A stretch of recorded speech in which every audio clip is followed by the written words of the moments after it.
Python is one of those rare languages which can claim to be both simple and powerful. The official introduction to Python is an easy-to-learn, powerful programming language. It has efficient, high-level data structures and a simple but effective approach to object-oriented programming. Awesome. Ideal language for scripting and rapid application development in many areas on most platforms.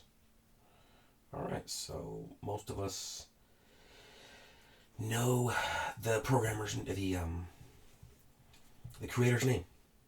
Programmer Guido van Rossum. And he named the language after the BBC show Monty Python's Flying Circus. It's not that he likes pythons, the snake. He actually just loves that show. Features of Python 2.1: simple, easy to learn, free and open source, high level, and portable. And this is a great short paragraph here. You can use Python on all of these, OSs, etc. And platforms on PlayStation, console.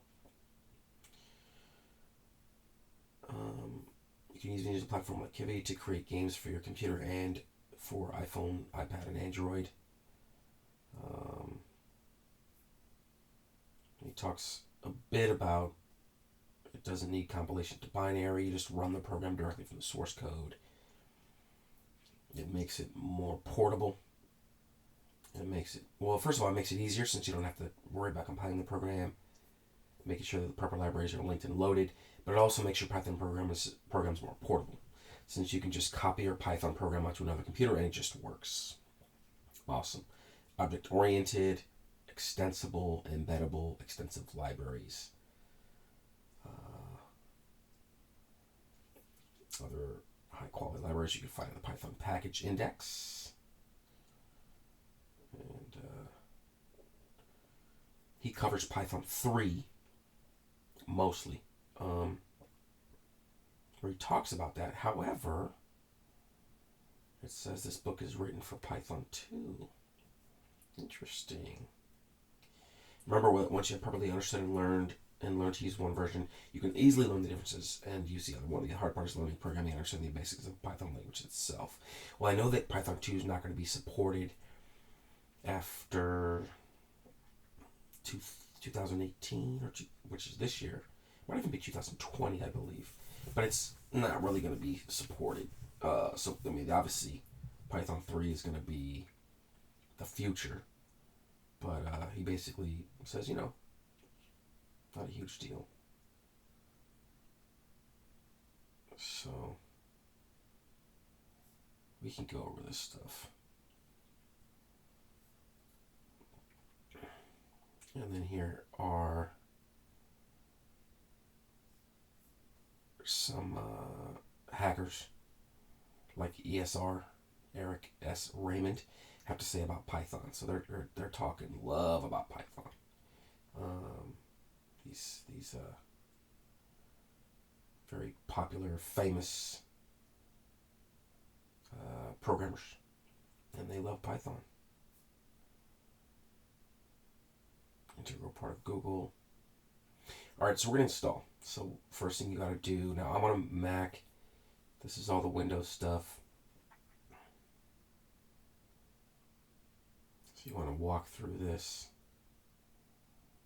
Now on a Mac, this is Python must be installed already. So I'm going to verify. So I'm going to go to Command space, opens up the terminal. I'll move the terminal here. I'm gonna do terminal. Pops up. Python. There it is, 2.7.13. Now here's the other thing I can do, is I can exit, and then I can do Python 3. So I have Python 2 and Python 3 on here. So I'm going to X out of this, terminate this. So you've got them both.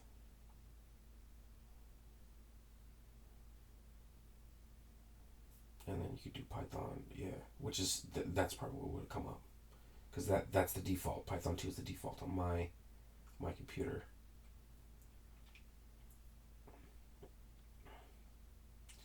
So dollar is the prompt of the shell, the dollar sign. It will be different for you depending on the settings of the operating system or the OS on your computer.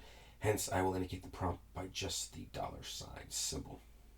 And then this is the little sort of a warning. It says output may be different on your computer depending on the version of Python software installed on your computer.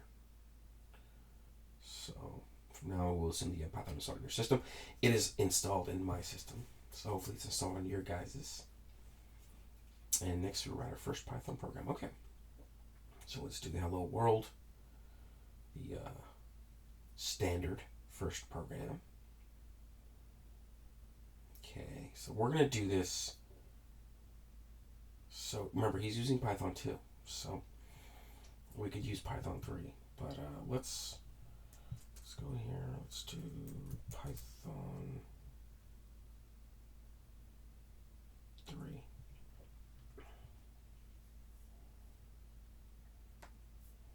So actually, you know what? Let's do terminal. And we'll just do Python. And we'll do what he said, just the V, yeah. And then if you do Python 3 with the V, oh, that was bad. That was not good at all. So I know why, because I was inside Python and I was typing all that stuff. Okay, so let's do Python V, okay. Now Python 3, and then V, okay, so the Python 3. 3.5.2. So let's do both, because I want to show you guys.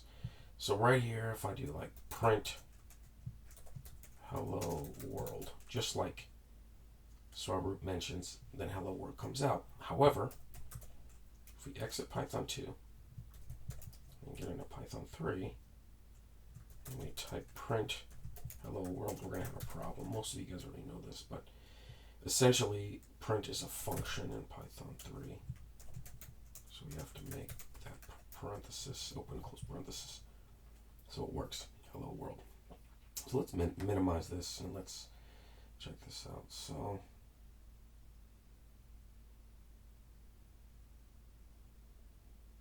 right here, because it's Python 2,